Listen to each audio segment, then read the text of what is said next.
The other thing that he really kind of took a step, if you will, in kind of understanding how to use that athleticism. Take us through this next clip. Well, you said it right. So when you're in college, and I use Alex Wright as an example of this because he played at a smaller school. JOK played at Notre Dame, but even JOK, when you're an elite pro at the college level, you're just better.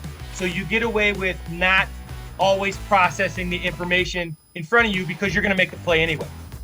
So now that he's processing the information, and for me, it wasn't a matter of knowing, it was just game experience and seeing how fast these guys are. And now he's got it. So this, to me, there's a couple plays in the Texans game, both Texans games, that were just fantastic. This is him reading outside zone to the right. And the left guard is going to try to get to him. The left guard has no chance because once he sees it, again, I use the term hair on fire. JOK is downhill, and he is causing havoc in the backfield. So, again, reads it, what's in front of him, reads that outside zone step, and comes downhill and makes a play. Yeah, and he forced that play. Didn't get credited for the tackle for loss, but one of his teammates did. All right, take us through what you see in this next clip. So again, you're gonna get a screen from the Texans, and this is the playoff game, and you're gonna see him once again. He's not read stepping, he's just check stepping and seeing what's in front of him and knowing what his rules are, and he sees that back. And again, there are very few linebackers in the NFL. Once they read and put their foot to the ground and go, but when 6 decides it makes a play, he's gonna go, and he gets there quick, explosive, and very, very violently. And you saw this throughout the year. And in that playoff game, you saw what he potentially can be. He was an absolute destroyer in that playoff game.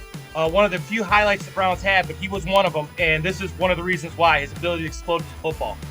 Yeah, he literally was sideline to sideline, and you saw some of the special things that he did in that game as well. Take us through this next clip, and I kind of spoiled it there. He's all over the place. So, here's what you got. So here's what he can do in zone. So you get these 3rd down and longs in the NFL, or 1st and 10, or first, whatever it is. And he gets into his drop so fast. So what he does for a quarterback is he's going to take away that 2nd level route. Then with his explosion and his speed and his power, he explodes to the football. So again, this is what I like about him. He's going to take away that, it's 1st down, they're throwing the ball. He takes it away, and then him and Taki close on the football and make a great play on a check down. Doesn't seem like much. It's just a great play. And again, great tackler in space, explosive, gets there angry, plays with great emotion. Really good player, has only touched the surface. Again, really, really impressive.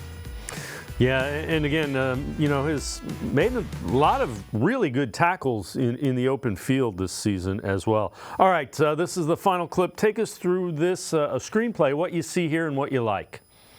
So here's a great example of kind of taking the combination of everything we've talked about today. So JOK has become a player because Schwartz has let him become this freelancer and a guy who's reading it. Then you get a guy whose film study must be outstanding because he knows what teams are trying to do. So on the screen from the Jets, the center is in charge of JOK.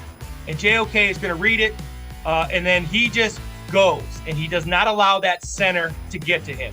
So this is a combination of processing the information in front of you and then using that elite skill set to get to the football. And again, when he gets there angry and usually lays a big hit. So this is a kind of combination of everything, why he was successful this year. Processing and then explosion and athleticism. And a lot of recognition around the league, and you would think normally what happens, the guy gets kind of on everybody's radar and then it just trends up. So JOK is a guy that, there was the Pro Bowl. You might be looking at if he does it again next year, it's all pro and those kind of things. He has a high ceiling and he's pointing upward. The trajectory is going up. Well, what he does is so the thing I like is that he doesn't fit this mold of what a Mike linebacker should be or an outside linebacker should be, and he doesn't do everything fundamentally, or let me say his fundamentals are fantastic. He doesn't do everything by the book. And sometimes when people don't do things by the book, traditionalists don't like that. Well, JOK Schwartz has said, you know what?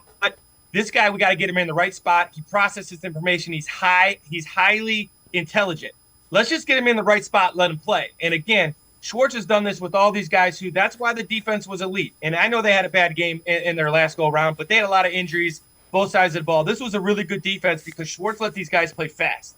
And JOK and Myles Garrett were the leader of these guys playing fast. And I just see them moving forward. They're only going to get better, especially if Schwartz is around or a guy who has a similar scheme. These guys are only going to get better, and JOK is going to be an all-pro guy without question. It's not a matter of if, it's when with JOK.